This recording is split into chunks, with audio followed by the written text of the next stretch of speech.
আজ আমি আপনাকে একটা ছোট্ট কাহিনী শোনাবো।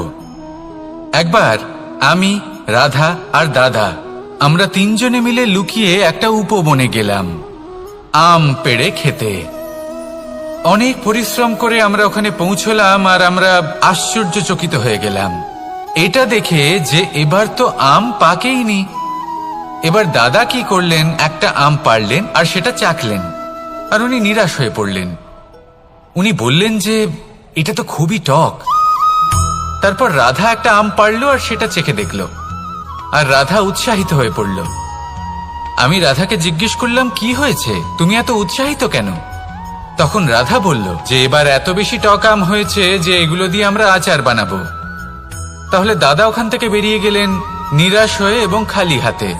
রাধাও ওখান থেকে বেরিয়ে গেল কিন্তু উৎসাহিত হয়ে, আর অনেকগুলো কাঁচা আম সাথে নিয়ে। এর থেকে আমরা কি শিক্ষা পেতে পারি? যে প্রত্যেকটা স্থানে এমন কিছু রয়েছে যেখান থেকে আমরা কিছু একটা শিক্ষা লাভ করতে পারি, যা আমাদেরকে বিকাশের পথে নিয়ে যেতে পারে। এই শিক্ষা প্রত্যেক স্থানে আছে। সবকিছু আমাদের দৃষ্টিভঙ্গির উপর নির্ভর করছে। যখনই আমাদের জীবনে, আমাদের সম্পর্কে কোনো সমস্যা, কোনো বিপদ আসে, তখন বেশিরভাগ মানুষ সেই বিষয় নিয়ে দুঃখী হয়ে পড়েন। আর কিছু মানুষ এমনও থাকেন যারা শেষ পর্যন্ত তার সমাধান করেন, বিপদকে পরাজিত করেন, সম্পর্কগুলিকে আবার জুড়ে দেন। যদি আপনি সুখের খোঁজ করেন তাহলে আপনি সুখ অবশ্যই পাবেন, প্রসন্নতা অবশ্যই পাবেন। যদি আপনি দুঃখ খোঁজেন তাহলে দুঃখ অবশ্যই পাবেন। এবার আপনি কি খুঁজতে চান, সেই চয়ন আপনারই। আসুন আর আমার সাথে ভালোবেসে বলুন, রাধা রাধা। কখনো কোনো প্রজাপতিকে উড়তে দেখেছেন? কি সুন্দর উড়ে বেড়ায় সে, এক ফুল থেকে অন্য ফুলে, এক পাতা থেকে অন্য পাতার উপর। কিন্তু সে কিভাবে উড়তে শেখে কখনো ভেবেছেন? জন্ম থেকেই কিন্তু প্রজাপতির ডানা থাকে না। ও কিন্তু ছোট্ট একটা ডিমের আকারে জন্ম লাভ করে। তারপর সেই ডিমটি ভেঙে একটি কীট বাইরে আসে। আস্তে আস্তে সে বড় হয়, ওর শক্তি বৃদ্ধি পায়। তারপর সে সেই কীট দশা ত্যাগ করে নিজের ডানাগুলি মেলে। এই প্রক্রিয়া তার কাছে সরল নয়, অত্যন্ত যন্ত্রণাদায়ক প্রক্রিয়া, কিন্তু সে সেই যন্ত্রণা মেনে নেয়। আর তারপর আস্তে আস্তে সে উড়তে শেখে। শুধুমাত্র আকাশে উড়ে বেড়ায় তা নয়, আমাদের মনের মাঝে উড়ে বেড়ায়। এবার এই ডিম থেকে প্রজাপতি হয়ে ওঠার যে যাত্রা, এটা যতটা কঠিন, ততটাই কঠিন হয় এই সংসারে শ্রেষ্ঠ কর্ম করা, ততটাই কঠিন হয় এই সংসারে মহান হয়ে ওঠা। সেই জন্য প্রয়োজনীয় প্রচেষ্টা এবং সময়। নিরন্তর প্রচেষ্টা করতে থাকুন, পর্যাপ্ত সময় নিন, এবং আপনি নিজেকে এই আকাশে উড়ন্ত অবস্থায় পাবেন। আসুন আমার সাথে ভালোবেসে বলুন, রাধা রাধা। ধন, সম্পদ, ঐশ্বর্য, মানুষ হয় নিজের সৌভাগ্যের দ্বারা এগুলো লাভ করে থাকেন বা কর্মের দ্বারা। সৌভাগ্য আসলে কি? গ্রহের দশা, যা প্রত্যেক মুহূর্তে বদলাতে থাকে। কর্মের মাধ্যমে যখন আপনি ধন অর্জন করেন, তখন সেই ধন আপনার আগামী প্রজন্ম লাভ করে। সেটা হয় সে ভোগ করে বা তার জন্য তার ভোগান্তি হয়। আর এটা নির্ভর করছে আপনার কর্মের ওপরে। কি কর্ম করেছেন আপনি সেই ধনকে লাভ করার জন্য? যদি আপনি সৎ পথে চলেন, নিষ্ঠা ভরে আপনি কর্ম করে থাকেন এবং তার ফলে আপনি ধন অর্জন করে থাকেন, তাহলে আপনার আগামী প্রজন্ম সেটা ভোগ করবে, সেটা প্রয়োগ করবে নিজের বিকাশের জন্য। কিন্তু যদি আপনি কুকর্ম করে থাকেন, কোনো রকম ছলনা করে থাকেন এই ধন লাভ করার জন্য, তাহলে 100% আপনার আগামী প্রজন্মকে এর জন্য ভুগতেই হবে। তাহলে আপনি কি চাইবেন?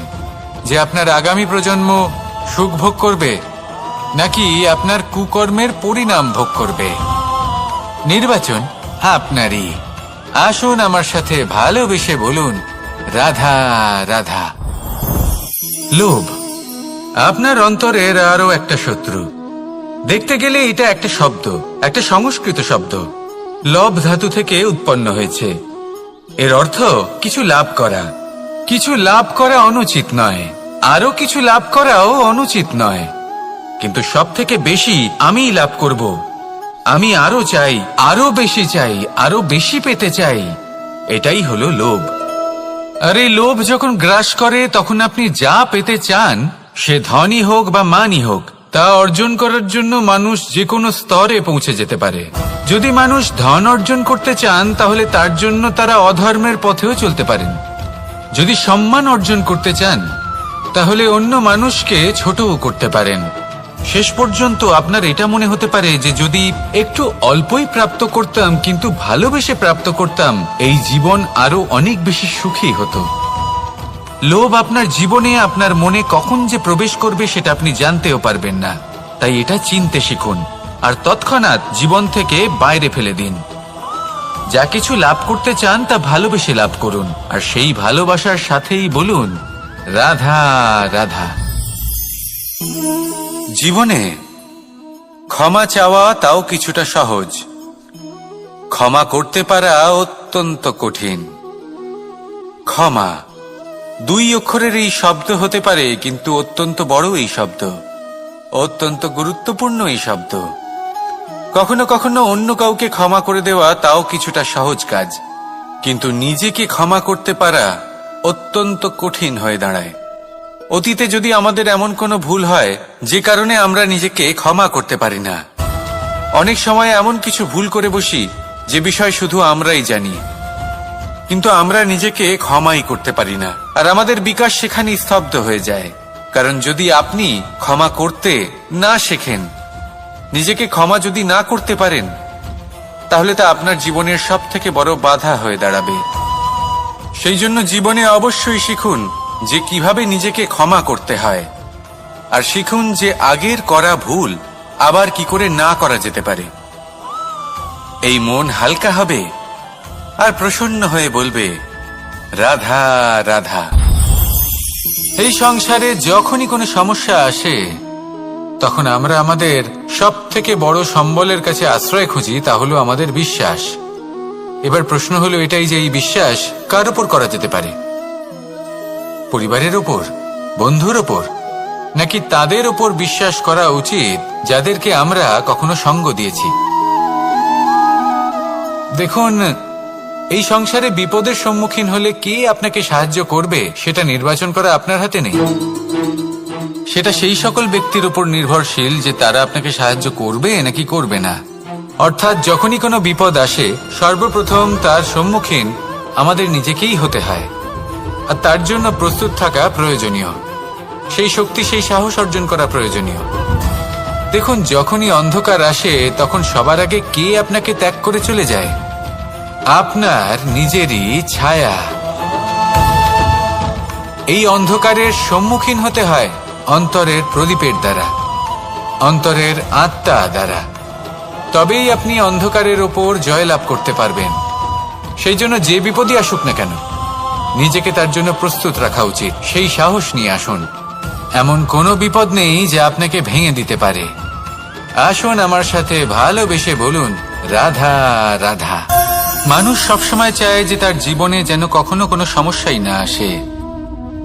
সে চায় তার জীবন যেন শুধুমাত্র শান্তি এবং সুখের দ্বারা পূর্ণ থাকে। কিন্তু এই চাহিদা অনুচিত কিছু নয়। আমরা সবাই এটাই চাই যে জীবনে সুখ থাক, শান্তি থাক। কিন্তু এই কথা সবসময় মনে রাখবেন, যে সূর্য উদিত হন সংসারকে প্রকাশমান করেন, দুপুরবেলায় সংসারকে রৌদ্র প্রদান করেন, সন্ধেবেলায় তাকেও অস্ত যেতে হয়। এবার আমাদের জীবন চক্র কিছুটা এরকমই। কোনো কিছুই চিরকাল একরকম থাকে না। কখনো এই নদীকে দেখুন যা বয়ে চলেছে। এই নদী যা বয়ে চলেছে তার পথেও অনেক বিপদ আসে। বড় বড় পাথরের সম্মুখীন হয়ে তাকেও সামনে এগিয়ে যেতে হয়। একটি পুকুর যা চারদিক থেকে ঘেরা, তার জীবনে কিন্তু কোনো সমস্যা নেই।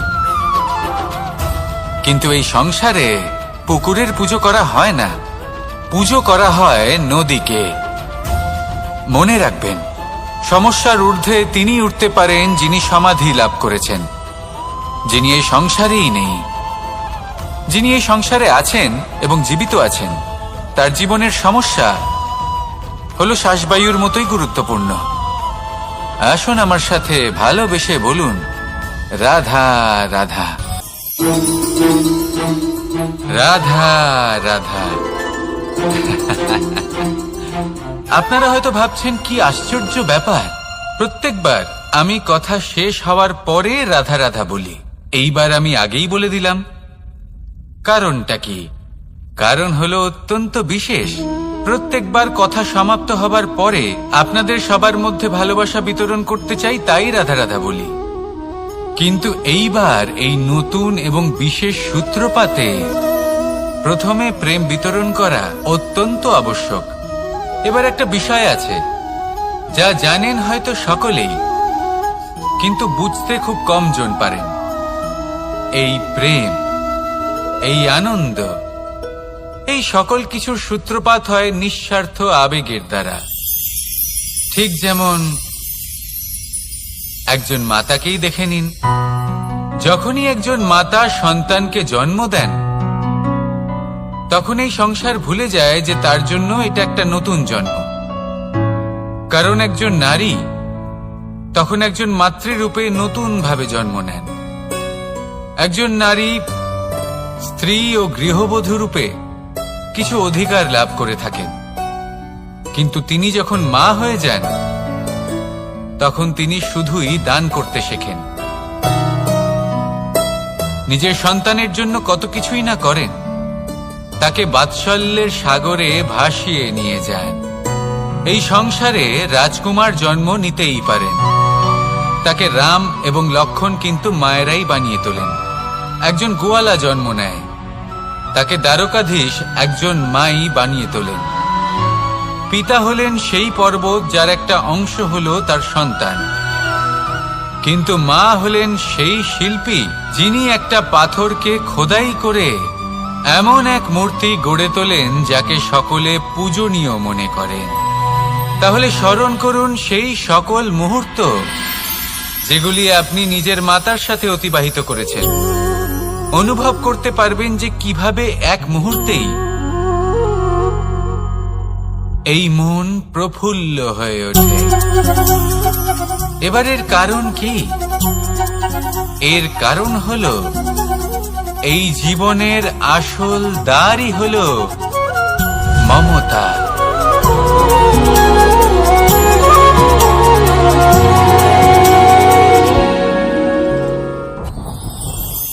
যত শক্তিশালী এই মন, তত শক্তিশালী এই শরীরও। এই যে আমাদের শরীর, এটা আসলে কি? এ হলো একটা রথের মতো। আর একটা রথ ততক্ষণ চলতে পারবে না যতক্ষণ না তাকে কোনো সারথি চালাবে। এই মন হলো শরীরের সারথি। এবার ভাবুন, যদি এই সারথি শক্তিহীন হয়, দুর্বল হয়, তাহলে এই রথের কি হবে? এটা উচিত পথে চলতে পারবে না, উচিত গতিতে চলতে পারবে না, মন মতো স্থানে এটা পৌঁছতেও পারবে না। সেই জন্য মনের শক্তি অত্যন্ত প্রয়োজনীয়। এবার মনের শক্তি আমরা কোথা থেকে লাভ করি? দৃঢ়তার শক্তি থেকে। এবার এই শক্তি আমরা কিভাবে বাড়াতে পারি? আমরা প্রতিদিন কিছু নতুন স্থির করি, কিছু ছোট কিছু বড়। আর যেই আমরা নতুন কিছু পূর্ণ করি, আমাদের মনের শক্তি বেড়ে যায়। আর যদি পূর্ণ না করতে পারি, মনের শক্তি কমে যায়।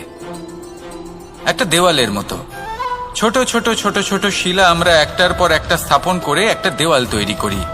এতগুলো পাথর যখন একত্রিত হয়ে যায়, তখন এমন এক দেওয়াল তৈরি হয় যাকে ভাঙা প্রায় অসম্ভব হয়ে দাঁড়ায়।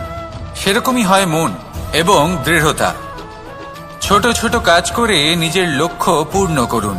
এই লক্ষ্য যদি পূর্ণ হয়, তবে মনের শক্তি বাড়বে। কিছুটা এইভাবে যে যত বড়ই বিপদ আসুক না কেন, সেই বিপদ নিজে হার মেনে নেবে, কিন্তু আপনার মন ততটাই শক্তিশালী থাকবে। তাই মনের শক্তি বাড়াতে থাকুন, যাতে আপনি উচিত পথে চলতে পারেন, উচিত গতিতে চলেন আর মনোবাঞ্ছিত স্থানে পৌঁছতে পারেন। তবেই এই মন প্রসন্ন হয়ে বলবে, রাধা রাধা। আমি রাধাকে ভালোবাসি, আর এই কথাটা সমগ্র সংসার জানে। আর সময় অন্তরে লীলার দ্বারা, বিভিন্ন ঘটনা দ্বারা, কর্মের দ্বারা আমি নিজের এই ভালোবাসা রাধার সামনে প্রকাশ করি। এবার আপনি বলবেন, এসবের কি প্রয়োজন? রাধা কি এই কথা জানে না যে কৃষ্ণ তাকে কতটা ভালোবাসে? অবশ্যই জানে, কিন্তু এই যে ভালোবাসা, তা মনে রেখে দেওয়ার জন্য নয়, তা প্রকাশ করার জন্য। আর বারংবার এই ভালোবাসাকে প্রকাশ করা উচিত, উচিত সময় এবং উচিত সুযোগ দেখে। কিরকম? এবার যদি আপনি প্রেমীর সাথে কোনো উৎসবে থাকেন, তাহলে তার সাথে নৃত্য সঙ্গীত করুন। যদি ভিড়ের মাঝে থাকেন, তখন প্রেমীকে সম্মান করুন, একান্তে প্রসাধন করুন। দুঃখের সময় তার হাত ধরে থাকুন, সুখের সময় আলিঙ্গন করে রাখুন। এই প্রেম যত প্রকাশ করবেন, ততই এই প্রেমের বৃদ্ধি হবে। এই প্রেম আরো বেশি গভীর হবে, অটুট হবে। তাই এই প্রেমকে মনে নয়, আপনার জীবনে স্থান দিন। মন খুলে প্রকাশ করুন আর আমার সাথে ভালোবেসে বলুন, রাধা রাধা। মুঠো হাতের শক্তি বেশি, মুঠো খুললেই তা দুর্বল। তা এমন কি থাকা উচিত এই বন্ধ মুঠোয় যা লাখের সমান? মানসিকতা এবং স্বপ্ন। মানুষ জন্মগ্রহণ করে, তার মানসিকতা সময়ের সাথে উন্নত হয়। মানসিকতা অনুযায়ী সে স্বপ্ন দেখে, আর সেই স্বপ্ন সার্থক করতে সে পরিশ্রম করতে থাকে। কিন্তু খুব গুরুত্বপূর্ণ একটা কথা আছে যা আপনার মনে রাখা উচিত। আপনার এই মানসিকতা, আপনার এই স্বপ্ন, তা যেন আপনার নিয়ন্ত্রণে থাকে। আপনার বন্ধ মুঠোয় যেন এর লাগাম থাকে, আপনি যেন এর প্রভু হন। যদি তা হয়, তবেই আপনি লাভবান হবেন।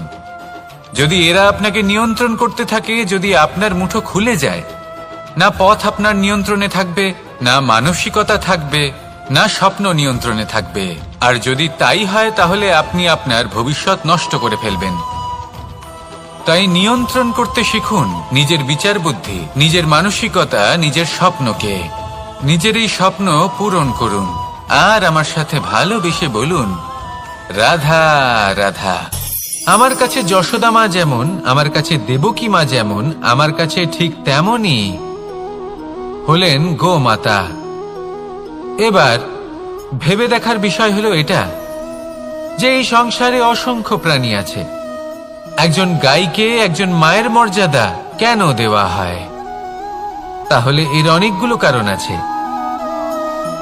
এই গাই অর্থাৎ গোমাতা, এনারা হলেন অত্যন্ত শান্ত, শান্তি প্রিয়, কখনো কারোর কোনো ক্ষতি করতেই পারেন না। গোমাতা যে দুধ নিজের বাছুরকে পান করান, সেই দুধই আমাদেরও দেন। সেই দুধ পান করে আমরা শক্তি লাভ করি। এই দুধ থেকে আমরা মাখন, ঘি, পায়েস, এইসব সুস্বাদু খাবার লাভ করি।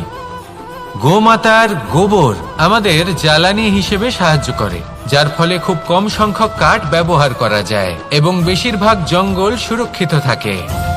গোমাতার গোমূত্র, সেটাও আমাদের কাছে লাভজনক। এর দ্বারা আমরা অনেক রোগ থেকে মুক্তি লাভ করতে পারি। গোমাতা যখন একটি বাছুরকে জন্ম দেন, তখন সেই বড় হয়ে আমাদের ক্ষেত কর্ষণ করে। সেই জন্য গাইকেও জীবনে মায়ের মর্যাদা দেবেন। যতটা সম্ভব তাকে সেবা করুন এবং ভালোবেসে তাকে পালন করুন। এই মন নিজে থেকেই প্রসন্ন হয়ে বলবে, রাধা রাধা। চলতে থাকা, থেমে যাওয়া, বিশ্রাম নেওয়া, তারপর দম নিয়ে পুনরায় দাঁড়িয়ে পড়া, আর তারপর আবার সেই পথ চলা। এটা জীবনের অভিন্ন এক অঙ্গ, এটার থেকে আপনি পালাতে পারবেন না। কিন্তু এই অঙ্গকে আপনি নিজের জীবনে কিভাবে প্রয়োগ করবেন, কিভাবে তাকে কাজে লাগাবেন, সেই সিদ্ধান্ত আপনাকে নিতে হবে। যারা হেরে যান তারাও জীবনে থমকে যান, আবার যারা জেতেন তারাও দাঁড়িয়ে পড়েন। যারা হেরে যান তারা হাঁপিয়ে দাঁড়িয়ে পড়েন, যারা জিতে যান তারা দাঁড়িয়ে পড়েন সেই সর্বোচ্চ স্তরে পৌঁছে গিয়ে। এবার দাঁড়াতে তো আপনাকে হবেই, তা হতেই হবে। কিন্তু কখন, কিভাবে দাঁড়াবেন, ক্লান্ত হয়ে নাকি সর্বোচ্চ স্তরে পৌঁছে গিয়ে, সেই সিদ্ধান্ত আপনার। অবশ্যই দাঁড়িয়ে পড়ুন, কিন্তু ক্লান্ত হয়ে নয়। কারণ আপনাকে পুনরায় দাঁড়িয়ে পড়তে হবে, পুনরায় যাত্রাপথে এগোতে হবে এবং সর্বোচ্চ স্তরে পৌঁছতেই হবে। রাধা রাধা। স্বপ্ন, আমরা জীবনে স্বপ্ন দেখতে থাকি, সেটা পূরণ করার পূর্ণ প্রয়াস করে থাকি, কিন্তু এই স্বপ্ন পূরণ না হওয়ার পরিস্থিতিতে আমরা ভেঙে পড়ি, ছিন্ন বিচ্ছিন্ন হই। আর তারপরেই বোঝা আমরা আগামী প্রজন্মের ওপর রীতিমতো চাপিয়ে দিই। আমরা এটাই মনে করি যে আমরা যেটা হতে পারিনি সেটা আমাদের সন্তান অবশ্যই হবে। আমরা যা কখনো পাইনি আমাদের সন্তান অবশ্যই তা পাবে। এটা যে অনুচিত সেটা আমরা ভাবি না, কিন্তু এটা ভুল। আর এই ভুল আমরা সকলেই করে থাকি। সন্তান প্রকৃতি আর পরমাত্মার আশীর্বাদ, ওদের ভেতরে তাদের নিজের একটা অস্তিত্ব। রাধা রাধা। এই পুকুর দেখছেন আপনি? পুকুরের জল কখনো প্রবাহিত হয় না, একই স্থানে জমে থাকে, আর সেই কারণে কিছুদিন পর ময়লা হতে শুরু করে। কিন্তু তাও আমরা একে ত্যাগ করি না, আমরা তবুও একে পুজো করি। শুধুমাত্র এই কারণে নয় যে অতীতে সে আমাদের তৃষ্ণা মিটিয়েছে, কিন্তু এই কারণেও যে যদিও বা সে ভবিষ্যতে আমাদের তৃষ্ণা না মেটায়, কিন্তু প্রয়োজন হলে আগুন অবশ্যই নেভাতে পারে। ঠিক সেই রকমই হয় আমাদের সম্পর্ক, সম্পর্ক যা আমরা বহু বছর পরিশ্রম করে তৈরি করি, যে দরকার পড়লে আমাদের সহায়ক হয় কোনো না কোনোভাবে। সেই জন্য সম্মান করতে শিখুন এই সম্পর্কগুলিকে, শিখুন এই সম্পর্কগুলিকে অটুট রাখতে। কথায় কথায় এই সম্পর্কগুলিকে ভেঙে দিতে শিখবেন না। রাধা রাধা। বিষ, এই শব্দটা শুনলেই মনে অনেক কল্পনা জন্ম নেয়।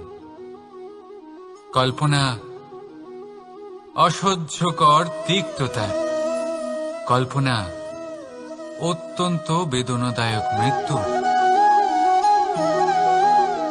এবার যদি আপনাকে জিজ্ঞেস করা হয় যে সবচেয়ে বিষাক্ত বিষ কোনটা, তাহলে আপনি কি বলবেন?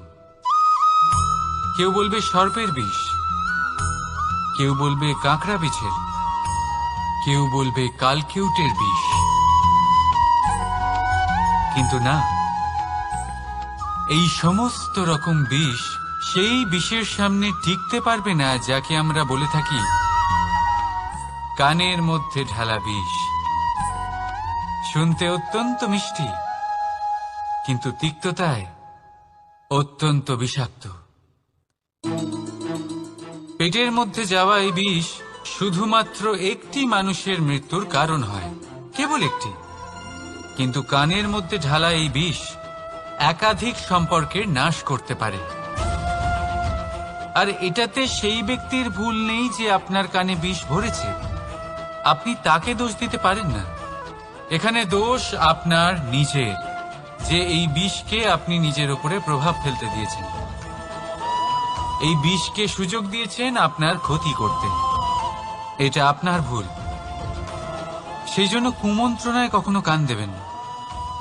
আপনার মনে ভালোবাসার দৃঢ়তা জাগিয়ে তুলুন আর নষ্ট করে দিন এই সংসারের সমস্ত বিষের প্রভাবকে। রাধা রাধা। জীবন, আমাদের এই জীবন, সুখ আর দুঃখ, এই দুইয়ের মিশ্রণ। এদের সংমিশ্রণই জীবনের ভারসাম্য বজায় রাখে। এখন এই সুখ, সুখ এমন এক বস্তু যাকে সবাই খুঁজে চলেছে। দুঃখ এমন এক অনুভূতি যা সবার কাছে আছে। আমাদের প্রত্যেকের জীবনে সুখ আর দুঃখ আসতে থাকবে আর যেতেও থাকবে। এটা অবশ্যই জীবনে থাকবে, কিন্তু সফলতা এটা সবার জীবনে আসে না। কেন? কারণ এই সফলতা সুখ আর দুঃখের দ্বারা প্রাপ্ত হয় না। সফলতা প্রাপ্ত হয় নিজের উপরে বিশ্বাস করতে থাকলে। আকাশের ওই সূর্যকে দেখুন, সূর্যের বিশ্বাস আছে নিজের উপর যে সে সমস্ত জগৎকে আলোকিত করতে পারবে, নিজের প্রথম রশ্মি দিয়ে অন্ধকারকে দূর করতে পারবে। সূর্য এই বিশ্বাস নিয়েই আসে, আর কিছুক্ষণের মধ্যেই সমস্ত সংসার থেকে অন্ধকারকে বিনাশ করে ফেলে সে। তাহলে মনে রাখবেন, এই সুখের আভাস, এই দুঃখের অনুভূতি আসতেও থাকবে আর যেতেও থাকবে। শুধু নিজের উপরে বিশ্বাস রাখুন, তারপর দেখবেন এই সফলতা আপনার দাস হয়ে থাকবে। রাধা রাধা। চাঁদ কত শ্রেয়, শুভ্র, কত সুন্দর। কিন্তু যদি আপনি মনোযোগ সহকারে দেখেন তাহলে দেখবেন এই চাঁদেও দাগ আছে। আর এই দাগগুলি থাকার কারণে কি এই চাঁদের মাহাত্ম্য কখনো কমে যায়? কখনো নয়। এর কারণ হলো চাঁদের নিরন্তর চেষ্টা। একবার এই আকাশে দেখুন, এই অন্ধকার সবসময় চেষ্টা করে চাঁদকে ঢেকে দেওয়া, কিন্তু এই চাঁদ সবসময় এই অন্ধকারের সাথে লড়াই করতে থাকে। অমাবস্যা থেকে শুরু করে চাঁদের এই যাত্রা পূর্ণিমা অবধি পৌঁছেই যায়। আর তাই এই চাঁদের পুজো করা হয়, এই কারণে এই চাঁদকে মাহাত্ম্য দেওয়া হয়। এইভাবেই যদি আপনার মধ্যে কোনো দোষ থাকে, কোনো খারাপ কিছু থাকে, তাহলে সেটা কোনো বড় ব্যাপার নয়। চেষ্টা করুন সেটাকে শুধরে নেওয়ার, কিন্তু সেই কারণে নিজেকে খারাপ মনে করা এটা অনুচিত। নিজের ভুলগুলো, নিজের দোষগুলো, নিজের খারাপ দিকের কথা ভুলে আপনি এই সংসারের ভালোর দিকে প্রস্থান করেই দেখুন না। আপনি দেখবেন আপনার অন্তরের তেজ ঠিকরে বেরোচ্ছে। রাধা রাধা। এই পিঁপড়েদের দেখছেন আপনি? সবাই একই রকমের। এদের মধ্যে তফাৎ খুঁজে বার করা অসম্ভব। মনে হয় যেন ওদের আলাদা আলাদা অস্তিত্বই নেই। কিন্তু যদি আপনি মন দিয়ে দেখেন তাহলে দেখবেন প্রতিটা পিঁপড়ের আলাদা কাজ নির্ধারিত, তাদের আলাদা অস্তিত্ব আছে। কেউ বাড়ি বানানোর জন্য মাটি সংগ্রহ করতে পটু, কেউ ঢিপি বানাতে পটু, কেউ খাবার খোঁজায় পটু, আবার কেউ সেই খাবার আনায় পটু। ঠিক সেরকমই হয় মানুষেরা। মনে হতেই পারে সবাই একই রকম, কিন্তু প্রতিটা মানুষের ব্যক্তিত্ব, প্রতিটা মানুষের অস্তিত্ব ভিন্ন হয়। আর সত্যি কথা বলতে কি, প্রতিটা মানুষের ভিন্নতাই আমাদের প্রগতির দিকে নিয়ে যায়। ভাবুন, যদি আপনাকে কারোর সাথে হাত মিলিয়ে চলতে হয়, তাহলে আপনাকে আপনার সোজা হাত তার উল্টো হাতে ধরে এগোতে হবে। এটাই সৃষ্টিকর্তার সৃষ্টির নিয়ম। ভিন্নতা, এই ভিন্নতাকে আশীর্বাদ ভেবে চলুন, এতে কোনো খারাপ নেই। রাধা রাধা। দাদা আমাকে বহুবার জিজ্ঞেস করেন যে কানাই, তুমি রাধার সাথে এই সংসারকে প্রেম শেখাতে এসেছো, তাহলে কেন তুমি রাধাকে এত বিরক্ত করো? কেন ও তোমাকে বিরক্ত করে? কেন এই ঝগড়াঝাটি হয়? কেন এই টানাপোড়েন চলে? এবার এটার উত্তর আমি কিছুটা এইভাবে দিতে চাই। পিঁপড়ে সেই বাড়িতেই প্রবেশ করে যেখানে মধু উপস্থিত আছে। যদি আপনার বাড়িতে মধু থাকে, কোনো মিষ্টি জিনিস থাকে, মিষ্টত্ব থাকে, তাহলে পিঁপড়ে সেখানে অবশ্যই প্রবেশ করবে। ঠিক এইরকমই হয় আমাদের সম্পর্ক। এর মধ্যে ছোটখাটো ঝগড়াঝাটি, টানাপোড়েন, রাগ করা, মন ভাঙানো, এই সব তো চলতেই থাকে। বিশেষ করে সেই সম্পর্কগুলিতে যেখানে মিষ্টত্ব আছে। মনে রাখবেন, যেই সম্পর্কে কোনো খুনসুটি নেই, রাগ করা, মান ভাঙানো নেই, কোনো ছোটখাটো ঝগড়াঝাটি নেই। সেই সম্পর্ক শুধুমাত্র মস্তিষ্ক দিয়ে পালন করা হচ্ছে, মন থেকে নয়। তাই মন থেকে ভালোবাসতে শিখুন। আর এই ছোটখাটো ঝগড়াঝাটির, এই অম্ল মধুর খুনসুটির আনন্দ উপভোগ করুন, কারণ এতেও ভালোবাসা আছে। রাধা রাধা। এই পুস্তক বড়ই কাজের জিনিস। কাহিনী হোক, কবিতা হোক, স্মৃতি হোক, এতে যাই লিখে দেবেন তা ভবিষ্যতের পুঁজি হয়ে যাবে। কিন্তু যদি কখনো এমন হয় যে এই পুস্তক ময়লা হয়ে যায়, বা যদি কোনো পাতায় আপনি ভুল করে কালি ফেলে দেন, বা কোনো বাক্য লিখতে গিয়ে আপনি ভুল করে ফেলেন, তাহলে আপনি কি করেন? সেই পুস্তক কি আপনি তুলে ফেলে দেন? না, তাই তো। শুধু একটা পাতা ছিঁড়ে ফেলেন, যাতে সেই পুস্তক সঠিক থাকে, সুন্দর হয়ে ওঠে। এই পুস্তকের মতোই হয় আমাদের সম্পর্ক। তার সেই এক পাতা, একটা ভুল। তাই যে কোনো সম্পর্কে যদি কারোর কোনো ভুল হয়ে গিয়ে থাকে, তাহলে সেই ভুলকে সম্পর্ক থেকে দূরে করা সঠিক হবে। সেই ভুলকে ভুলে যাওয়াই সঠিক হবে। সেই সম্পর্ক ভাঙা নয়, সেই সম্পর্ক সামলে রাখুন। কারণ ভুল তো সবার দ্বারা হয়। যদি এরকম করেন, তবেই জীবনরূপী পুস্তক আরো সুন্দর হয়ে উঠবে।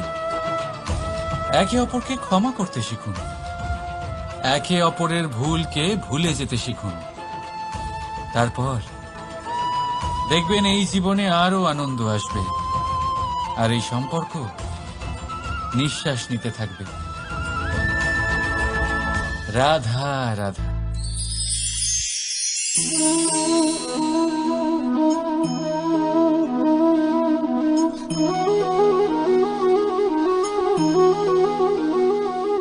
আমার এই ছায়া দেখতে পাচ্ছেন আপনি? প্রকাশের স্রোত যখন মধুর আর দূরে থাকে, তখন এই ছায়া লম্বা হয়ে যায়। কিন্তু যেই প্রকাশের স্রোত মাথার উপরে চলে আসে, এই ছায়ার আকার ক্রমশ ছোট হতে থাকে। আর অন্ধকারে তো এই ছায়া বিলুপ্ত হয়ে যায়। কিছুটা এরকমই হয় আমাদের অহংকার।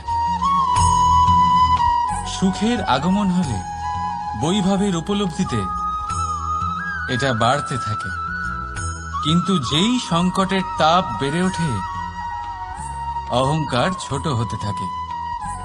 আর যখন সংকটের এই অন্ধকার আমাদের চারিদিক থেকে ঘিরে ধরে, তখন এই অহংকার আমাদের ছায়ার মতোই বিলুপ্ত হয়ে যায়। এই আত্মসম্মান নয়, এ হলো অহংকার। আর অহংকার আর কিছুই নয়, শুধু পতনের দিকে প্রথম পদক্ষেপ। আর এই জীবনে পতনের দিকে নয়, প্রেমের দিকে এগিয়ে যান। আর আমার সাথে ভালোবেসে বলুন, রাধা রাধা। আপনি কি কখনো ফলে ফুলে পরিপূর্ণ বৃক্ষ দেখেছেন? তার ডালগুলো কিরকম স্বাধীনভাবে বেড়ে ওঠে। কিন্তু যদি এই ডালগুলো মূলের সাথে ঠিকভাবে যুক্ত না থাকে, সেই বৃক্ষের মূলগুলি গভীর না হয়, তাহলে কি হবে? তাহলে কি সে সেই সব সুবিধা পাবে? কখনোই নয়। সেই বৃক্ষের ডাল পড়ে যাবে, সেই বৃক্ষ ভূমিষ্ঠ হয়ে যাবে।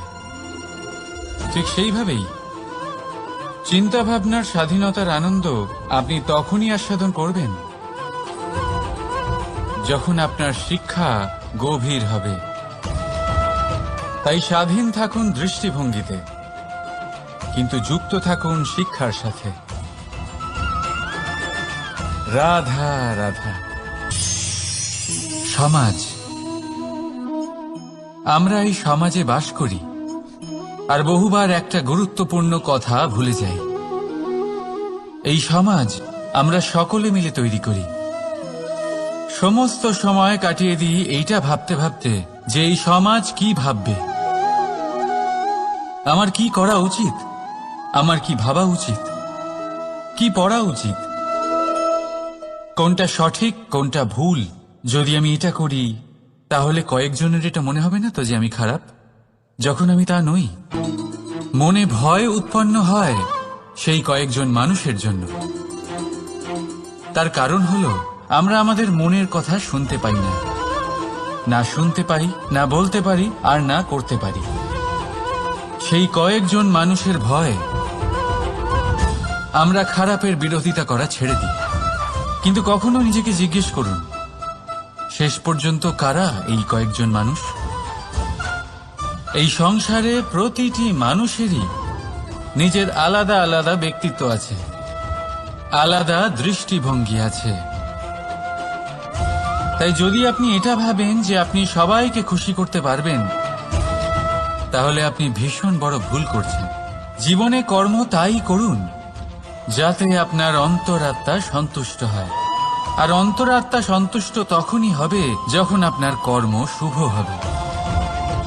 তাই নিজের মনের কথা শুনে এই সংসারে শুভ কর্ম করতে থাকুন, তবেই এই সংসারের কর্মে আপনি সার্থক হবেন। রাধা রাধা। এই পাতাকে দেখুন, কত কোমল, কত শীর্ণ। যদি এর উপরে একটুও জোর খাটান বেঁকে যাবে। পাতা তো এরকমই হয়, একটু জোর খাটালেই তা বেঁকে যায় এদের নমনীয়তার জন্য। কিন্তু ওদের এই নমনীয়তার জন্য ঝড়ে বিপর্যয়ে ওরা ভেঙে পড়ার থেকে বেঁচে যায়। যদি এদের বদলে কোনো দৃঢ় বৃক্ষ হয়, তখন হাওয়ার তীব্র গতি সে সহ্য করতে পারে না, তার সম্মুখীন হতে পারে না, ভেঙে পড়ে যায় সে। ঠিক সেই রকমই হয় আমাদের সম্পর্ক। যদি এর মধ্যে সেই নমনীয়তা না থাকে, অহংকারের দৃঢ়তা থাকে, সেই সম্পর্ক নষ্ট হয়ে যায়।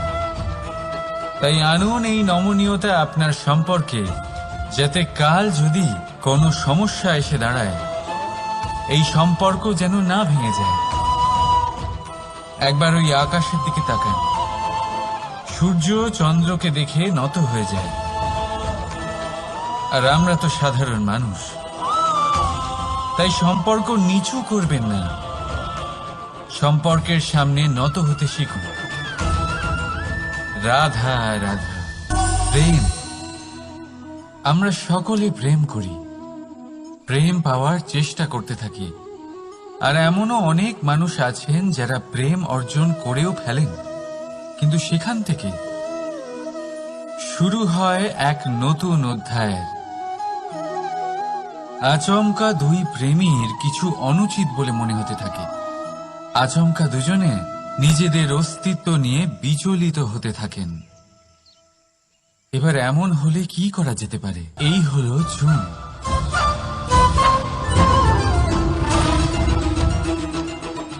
এবার এটাকে দেখুন, যখন চুন আর হলুদকে একসাথে মিলিয়ে দেওয়া হলো, তখন ওরা নিজেদের রং ত্যাগ করে দিয়ে একটা নতুন রং তৈরি করল। প্রেমের রঙও কিছুটা এইভাবে অর্জন করা হয়। এখানে কোনো আমি থাকে না, শুধু আমরা হয়, শুধু একাত্ম হয়।